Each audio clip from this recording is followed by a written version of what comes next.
தமிழ்நாட்டிலேயே திராவிட முன்னேற்ற கழகத்துடைய சார்பிலே முதல் நன்றியறிப்பு கூட்டமாக உடன்குடி பகுதியிலே திருச்செந்தூர் தொகுதியிலே என்னுடைய சட்டமன்ற உறுப்பினர் அண்ணன் அனிதா அவர்கள் இந்த கூட்டத்தை ஏற்பாடு செய்திருக்கின்றார்கள். தொடர்ந்து 7வது முறையாக ஒரே தொகுதியிலே சட்டமன்ற உறுப்பினராக இந்த வெற்றி பெற்று அதற்கான நன்றியறிப்பு கூட்டம் இந்த கூட்டம் நடைபெற வேண்டும். இந்த கூட்டத்திற்கு என்னை நீங்கள் வர வேண்டும், கலந்து கொள்ள வேண்டும் என்று அழைத்த பொழுது தலைமைக் கழகத்துடைய சார்பிலே இந்த தொகுதி மக்களுக்கு நன்றி சொல்வதற்காகத்தான் நான் வந்திருக்கின்றேனே தவிர ஒரு அரசியல் அதிகமாக பேசுவதற்கு வரவில்லை.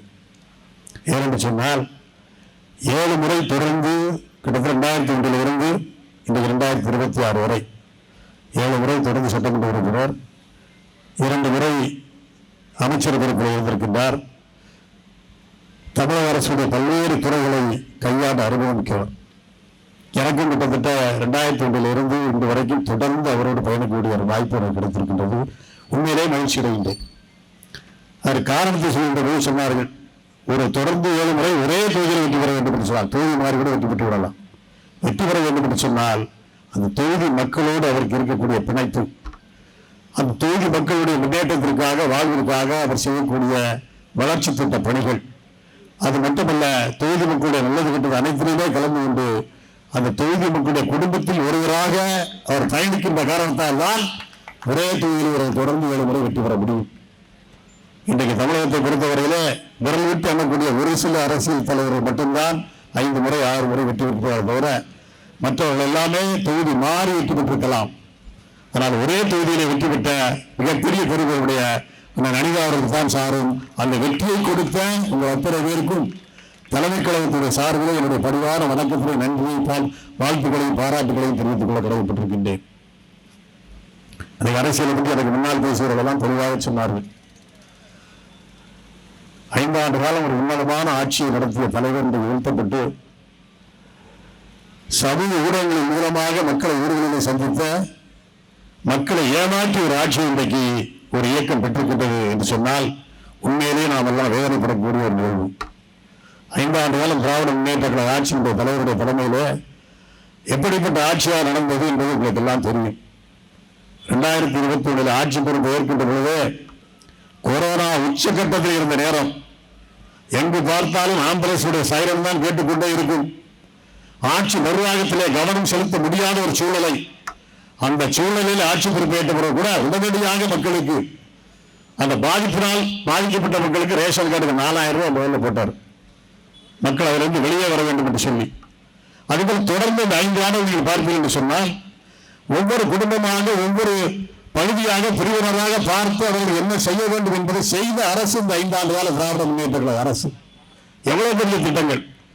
மகளிர் உரிமை தொகை 1000 ரூபாய் வழங்கப்பட்டு வருகிறது. 15 வங்கி கணக்கில் வருகிறது என்று சொன்னால் பெண்கள் மீது தங்கள் சொந்த காலில் நிற்க வேண்டும் என்று தலைவர்கள் உறுதியெடுத்து கொடுக்கப்பட்ட திட்டம் அது. அதேபோல விடியல் பயணம், விடியல் பேருந்து பயணம், கட்டளை இல்லாமல் பேருந்தில் மகளிர் பயணம் செய்ய வேண்டும் என்று சொன்னால் உங்கள் வாழ்க்கை தரத்தை உயர்த்த வேண்டும் என்ற எண்ணத்தோடு உருவாக்கப்பட்ட திட்டம் அது. அதுபோல் காலை உணவு திட்டம், இன்றைக்கு பள்ளி குழந்தைகள் காலை உணவு திட்டம் வழங்கியிருக்கின்றார் என்று சொன்னால் அதன் மூலமாக அந்த குழந்தைகளுடைய எதிர்கால கல்விக்கு அடித்தளமாக்கக்கூடிய ஒரு திட்டம். நான் சொல்லிக்கிட்டே போல நேரம் இல்லை. நான் முதல்வன் திட்டம், இப்படி பல்வேறு திட்டங்கள் மூலமாக ஒவ்வொரு குடும்பத்தினரும் இன்றைக்கு பயன்பெறக்கூடிய ஒரு திட்டத்தை வழங்கியது நம்முடைய தலைவர் முதலமைச்சர் மு.க. ஸ்டாலின் அவர்கள். அப்படிப்பட்ட ஒரு தலைவர் இன்றைக்கு வீழ்த்தப்பட்டு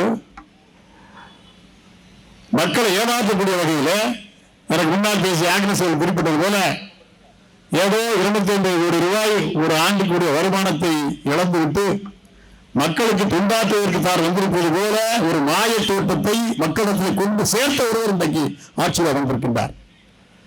உண்மையிலே மக்கள் மீது அக்கறை இல்லாத ஒருவர் என்று சொன்னால் அது இன்றைக்கு முதலமைச்சராக அமர்ந்திருக்கக்கூடிய திரு விஜய் அவர்கள் தான்.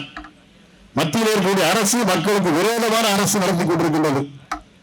இங்கே முதலமைச்சராக இன்றைக்கு இருக்கக்கூடியவர் மக்கள் மீது அக்கறை இல்லாத ஒருவர் என்பதை மட்டும் நீங்கள் புரிந்து கொள்ள வேண்டும்.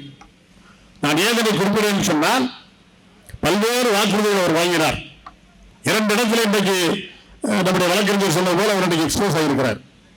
ஒன்று பதவியேற்பு விழாவிலே, 2வது நம்பிக்கை கூறும் தீர்மானத்தை கொடுக்கக்கூடிய சட்டமன்ற கூட்டத்தொடரில் பல்வேறு வாக்குறுதிகளை இன்றைக்கு வழங்கியிருக்கின்றார்கள். மக்களை ஏமாற்றுவதற்காக சமூக ஊடகங்கள் மூலமாக அந்த வாக்குறுதிகள் ஒவ்வொரு கூட சென்றடைந்த நாங்கள் மறுக்கவில்லை. அதில் நாங்கள் ஏமாந்து விட்டோம். நாங்கள் மட்டுமல்ல, இந்த நாட்டினுடைய பொதுமக்கள் அத்தனை பேரும் ஏமாந்து விட்டீர்கள்.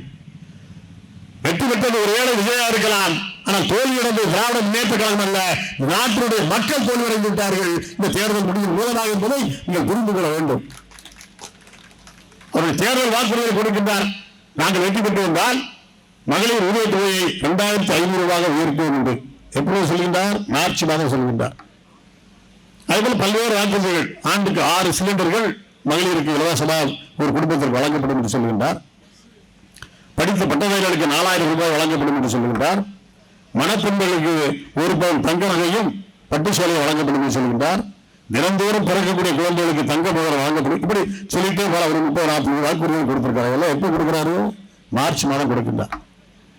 சரி, மக்கள் இதையெல்லாம் நம்பி ஊடகத்தின் மூலமாக இந்த செய்தியை பார்த்து ஏமாறும் இளைஞர்கள் எல்லாம் இந்த ஒருமை அவருக்கு ஆதரிப்போம் சொல்லி ஆதரித்து விட்டார்கள். 5 ஆண்டு காலம் நமக்கு நன்மை செய்த, திட்டங்களை கொடுத்த, நம்முடைய வாழ்க்கை தரத்தை உயர்த்திய, நம்ம வாழ்க்கையை பாதுகாத்த தலைவரை மறந்துவிட்டு அவருக்கு வாக்களித்தார்கள். ஆனால் பதவியேற்பு விழாவிலேயே அவர் சொல்லுகின்றார். என்ன சொல்லுகின்றார்? கஜாரா காலியாக இருக்கின்றது, தமிழகத்தில் 10 லட்சம் கோடி கடன் இருக்கின்றது, வெள்ளை அறிக்கையா வெளியிட வேண்டும், எனக்கு கால அவகாசம் வேண்டும், கொடுத்த வாக்குறுதியை நிறைவேற்றுவதற்கு எனக்கு கால அவகாசம் கொடுங்கள் என்று ஒரு கோரிக்கையை வைப்பதிலேயே அவர் மக்களிடத்திலே எக்ஸ்போஸ் ஆகிவிட்டார் என்பதுதான் தெரிவித்துக் கொள்ள கடமைப்பட்டிருக்கின்றேன். வெள்ளை அறிக்கை எப்பொழுது வைத்தாகிவிட்டது? பிப்ரவரி மாதத்திலே தமிழ்நாடு அரசு நம்முடைய முதலமைச்சரும் நிதியமைச்சர் அவர்களும் வழங்கிய பட்ஜெட்டிலேயே தெளிவாக இந்த 5 ஆண்டு காலம் என்னென்ன திட்டங்களை என்னென்ன நிதி ஒதுக்கீடுகள் நாங்கள் செய்திருக்கின்றோம், என்னென்ன வருவாய் இந்த அரசுக்கு ஏற்பட்டிருக்கின்றது, எவ்வளவு பணம் நாம் இதற்காக கடன் வாங்கி இருக்கின்றோம். ஒரு அரசு கடன் வாங்கினால்தான் வளர்ச்சி திட்டங்களை கொண்டு வர முடியும். இது கூட தெரியாத ஒரு முட்டாள் இன்றைக்கு ஆட்சியில் அமர்ந்து கொண்டிருக்கின்றார்கள். கடன் வாங்காமல் எந்த அரசு வளர்ச்சி பெற முடியாது. சொந்த வரி வருவாயில எந்த அரசு வளர்ச்சி பெற முடியாது. மாநில அரசா இருந்தாலும் சரி, மத்திய அரசாக இருந்தாலும் சரி. பிப்ரவரி மாதம் வெளியிடப்பட்ட அரசாங்கத்தின் வெளியிடப்பட்ட பட்ஜெட்டில் நிதிநிலை அறிக்கையிலேயே தெளிவாக சொல்லிவிட்டார்கள். 10 லட்சம் கோடிக்கு மேல் கடனை இந்த அரசாங்கம் தாங்கிக் கொண்டிருக்கின்றது. என்னென்ன வகையில இந்த கடன் வந்திருக்கின்றது. ஆனாலும் ஒரு அரசு எவ்வளவு கடன் வாங்க வேண்டும் என்ற வரையறைக்கு உட்பட்டுத்தான் இந்த அரசாங்கம் கடன் வாங்கி இருக்கிறது. பேங்க்ல போய் ஒரு லோன் வாங்குறீங்கன்னு சொன்னா இந்த லோனை உங்களால் திருப்பி கொடுக்க முடியுமா என்பதை பேங்காரன் பார்ப்பான். திருப்பி கொடுக்கக்கூடியவருக்கு எவ்வளவு லோன் உங்களால் வாங்க முடியும்? 10 லட்சம் பணம் நீங்கள் கடன் கேட்கிறீங்கன்னு சொன்னால் உங்களால் 5 லட்சம் தான் கட்ட முடியும். 5 லட்சம் வரையறைக்குள்ளாக நீங்கள் கடன் பெற்றுக் கொள்ளுங்கள் என்று சொல்லுகிறார்கள். அதை போல்தான் ஒரு மாநில அரசு வளர்ச்சி படிக்கலாக கடன் வாங்க வேண்டும் என்று சொன்னால் கடன் வாங்கலாம். எவ்வளவு வாங்க வேண்டும் என்ற ஒரு வரையறை இருக்கின்றது. அந்த வரையறைக்கு உட்பட்டுத்தான் கடனையும் பெற்று இவ்வளவு பெரிய வளர்ச்சி திட்டங்களையும் அத்தனை மக்களுக்கு வழங்கிய அரசு திராவிட முன்னேற்ற கழக அரசு. ஆனால் இன்றைக்கு முதலமைச்சர் என்ன சொல்கின்றார்? பிப்ரவரி மாதம் எல்லாம் நாம் தெளிவாக சொல்லிட்டோம். அவர் வெள்ளை அறிக்கை வெளியிட போறாராம். 10 லட்சம் கோடி இந்த அரசாங்கத்தின் மேல் கடன் இருக்கின்றது. அந்த கடன் வந்த வழி என்ன, அதற்காக செலவழித்த பணம் எந்த திட்டத்திற்கு போகின்றது, எவ்வளவு வருவாய் நமக்கு வரி வருவாய் ஏற்பட்டது, எவ்வளவு அதன் மீறி நாம் இந்த கடனை பெற்றிருக்கின்றோம், அந்த வரையறைக்கு உட்பட்டுதான் கடனை பெற்றிருக்கின்றோம். வரக்கூடிய காலத்திலே அதையும் மீறி திட்டங்களை கொண்டு வருவோம் என்று சொல்லிதான் ஆட்சிக்கு வந்த உடனே முதல் கையெழுத்தாக 1000 ரூபாயை 2000 ரூபாய் என்று கையெழுத்தை போடுவதற்கு சொல்ல முதலமைச்சர் நம்முடைய முதலமைச்சராக இருந்த நம்முடைய மு க ஸ்டாலின் அவர்கள். ஆனால் முதல் நாளே சொல்லிட்டார். இதெல்லாம் தெரிஞ்ச பிறகுதான் பிப்ரவரியில் 10 லட்சம் கோடி இங்கு கடன் இருக்கிறது தெரிஞ்ச பிறகு இவ்வளவு வாக்குறுதிகள் கொடுக்கின்றார். கொடுத்து விட்டு அதை நிறைவேற்ற முடியாது என்று தெரிந்தவுடன் அன்றைக்கு பதவியேற்பு விழாவிலேயே 10 லட்சம் கோடி கடன் இருக்கின்றது, எனக்கு அவகாசம் கொடுங்கள் என்று கேட்கின்றார். அன்றைக்கு இந்த மாதிரி 3 மாசம் 4 மாதம் சொல்றாரு. 6 மாதம் அவகாசம் கொடுப்போம் தலைவர்கள் தான் சொல்லியிருக்கிறாரு. 6 மாதம் இந்த ஆட்சியை நாங்கள் இடையூறு செய்ய மாட்டோம், நடத்த விட்டு விடுவோம். 6 மாதம் கழித்து இந்த ஆட்சியுடைய குறைகளை நாங்கள் சுட்டிக்காட்டுவோம். அன்றைக்கு மக்கள் உணர்வார்கள், தெரியாமல் தவறு செய்துவிட்டோமே என்று உணர்வார்கள் என்று இன்றைக்கு நாங்கள் சொல்லிக் கொண்டிருக்கின்றோம். ஆக நிச்சயமாக அவருடைய இந்த வாக்குறுதிகள் எல்லாம், அவர் கொடுத்திருக்க வாக்குறுதிகள் எல்லாம் பார்த்தீங்கன்னு சொன்னா உறுதியாக அவரால் இந்த 5 ஆண்டுகள் இல்ல 10 ஆண்டுகள் இருந்தால் கூட அவரால் நிறைவேற்ற முடியாது. அப்படிப்பட்ட வாக்குறுதிகளை கொடுத்திருக்கின்றார்கள். எனவே இந்த அரசு மக்களுக்கு மிக அக்கறை இல்லாத ஒரு அரசாங்கம் இன்றைக்கு ஆரம்பத்தில் இருக்கின்றது. அதே போல 2வது சட்டமன்றத்தில் நம்பிக்கை கூறும் தீர்மானத்தில் நம்முடைய எதிர்கட்சி தலைவர் அவர்கள் எடுத்து வைத்த வாதத்திற்கு பதில் சொல்ல முடியவில்லை. ஒரு நம்பிக்கை கோரும் தீர்மானத்திலேயே ஒரு அரசு மீது அந்த அரசு எப்படி இப்பொழுது வந்து உட்கார்ந்திருக்கிறது பற்றி எல்லாம் எதிர்க்கட்சி தலைவர் தெளிவாக சொல்லுகின்றார்கள். நாங்கள் தூய்மையானவர்கள், தூய சக்தி என்று சொல்லுகிறீர்களே, குதிரை பேரம் நடந்திருக்கிறது. அமமுகவுடைய சட்டமன்ற உறுப்பினரை பல கோடி ரூபாய்க்கு விலை பேசி போலியாக இருந்த கையெழுத்தை வாங்கி ஆளுநரிடத்தில் கொடுத்த ஒரு முதலமைச்சர் தான் இன்றைக்கு அரியணையில் உட்கார்ந்திருக்கின்றார்கள். அதே போல அண்ணா திராவிட முன்னேற்ற கழகம் இன்றைக்கு சொல்லிவிட்டார் வீரமணி அவர்கள் பத்திரிகையின் மூலமாக, எங்களுக்கு 10 அமைச்சர்களை கொடுப்பேன் என்று சொல்லி ஆசீர்வாதத்தை கூறிதான் எங்களுக்கு ஆதரவினை தாவேகா கட்சி பெற்றார் என்று சொல்லுகின்றார்கள். ஆக இதையெல்லாம் நம்முடைய எதிர்க்கட்சி தலைவர் அவர்கள் புள்ளி விவரமாக ஒவ்வொன்றாக அரை மணி நேரம் எடுத்து வைத்த வாதத்திற்கு எந்த பதிலையுமே முதலமைச்சரால் சொல்ல முடியாத இடத்தில் உட்கார்ந்திருந்து திணறிக் கொண்டிருந்தாரு. நம்பிக்கை தீர்மானத்தோடு முடிவுவிட போனதில்லை. இன்னும் ஒரு வாரத்திற்குள்ளாக பட்ஜெட் கூட்டத்தொடர் வருகின்றது. பட்ஜெட் கூட்டத்தொடரில் இன்றைக்கு திராவிட முன்னேற்ற கழகம் எடுத்து வைக்கக்கூடிய எந்த வாதத்திற்கும் தாவேக்காவிலே அந்த அமைச்சரவையோ முதலமைச்சரோ எந்த பதிலை சொல்ல முடியாது என்றால் இன்றைக்கு அங்கே உட்கார்ந்திருக்கிறார்கள். எந்த அரசியல் அனுபவம் இல்லாதவர்கள். அது மட்டுமல்ல, இன்னும் நான் சொல்ல கடமைப்பட்டிருக்கின்றேன். இன்றைக்கு சட்டமன்ற உறுப்பினர்களாக 107 பேர் அங்கே வந்திருக்கிறார்களே, அதில் கிட்டத்தட்ட 46 பேர் மீது கிரிமினல் குற்றச்சாட்டு வழக்குகள் நிலுவையில் இருந்து கொண்டிருக்கின்றது. விஜய் அவர்கள் பொறுத்தவரையில இன்னைக்கு அவர் சொன்னாரு, யார் சட்டம் யார் எம்எல்ஏ வேட்பாளர் அவருக்கு தெரியுமா என்று கேட்டாரு. உண்மையில அதுதான். இந்த 46 பேர்ல பல பேர் இன்றைக்கு தன்னுடைய அபிடவிட்டில் அதை குறிப்பிடப்படவில்லை. இந்திய அரசியலமைப்பு சட்டத்தின்படி, தேர்தல் ஆணையத்துடைய விதிமுறைகளின்படி தான் கொடுக்கக்கூடிய அந்த சுய விவர குறிப்பில அபிடவிட்டில் வந்து தன் மீது ஏதாவது வழக்கு இருந்தால் அதை குறிப்பிட வேண்டும். அதுதான் உள்ள ஒரு வாக்குறுதி உறுதிமொழி கொடுப்பது. நோட்டரி பப்ளிக் வச்சு அவர் உறுதிமொழி கொடுப்பார்கள். அந்த உறுதிமொழியில் இன்றைக்கு பல கிரிமினல் கொலை வழக்கு, கொலை முயற்சி வழக்கு, இப்படிப்பட்ட பல கிரிமினல் வழக்கில் ஈடுபட்டவர்கள், நிலுவையில் இருக்கக்கூடியவர்கள் எல்லாம் இன்றைக்கு சட்டமன்ற உறுப்பினர்களாக தாவேகாவில் வந்திருக்கின்றார்கள். இன்னைக்கு அந்த சட்டத்துறை எல்லாம் எடுத்துக் கொண்டிருக்கின்றார்கள். யார் யார் மீது என்ன வழக்கு இருக்கின்றது, யார் யார் அபிடவிட்டில் இதை குறிப்பிடவில்லை என்பதெல்லாம் எடுத்து அதெல்லாம் நீதிமன்றத்துக்கு போகின்றவர்களே. உண்மையிலேயே அந்த அனுதாபம் சொன்னது போல 4 மாதம் கூட தாக்கு முடிக்குமா என்பது சந்தேகம்தான். அது நிரூபிக்கப்படுகின்ற போது பல பேர் தகுதி இழப்பு பெறுவார்கள். எம்எல்ஏ சட்டமன்ற உறுப்பினர் பதவியை இழப்பார்கள். அப்படி இழக்கின்ற பொழுது தானாகவே யாருமே அவர்களை காலை உருவிட வேண்டியதில்லை. 4 கால் இன்றைக்கு தாக்கி கொண்டிருக்கிறது. எந்த காலம் தானாக உருவ வேண்டிய தேவையில்லை. அவர்களாவே வீழ்ந்து போய்விடுவார்கள் என்பதுதான் நான் குறிப்பிட கடமைப்பட்டிருந்தேன். அன்றைக்குத்தான் இந்த நாட்டு மக்கள் வெற்றி பெறுவார்கள். இன்றைக்கு தோல்வி அடைந்திருக்கிறார்கள் மக்கள்.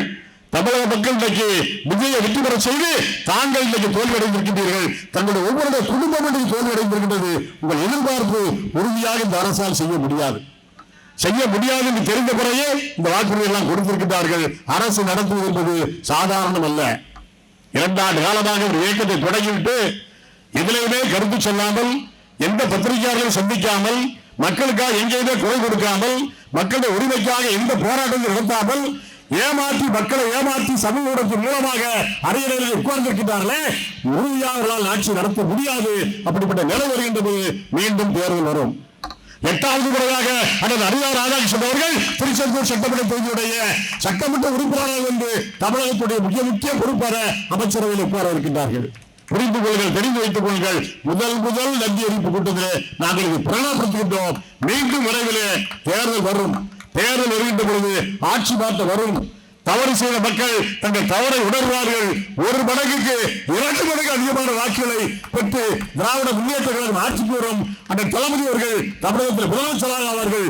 8வது முறையாக அண்ணன் அனிதா அவர்களுக்கு வெற்றி பெற்று அமைச்சரவையிலே முக்கிய இடத்திலே பெறுவார்கள். அந்த நேரத்திலே திருச்செந்தூர் சட்டமன்ற தொகுதி இன்னும் பல மடங்கு வளர்ச்சியை பெறும் என்று சொல்லி வாக்களித்த அத்தனை நல்ல உள்ளவர்களுக்கும் தலைவர் சார்பிலே நன்றி சொல்லுவாங்க. நன்றி, வணக்கம்.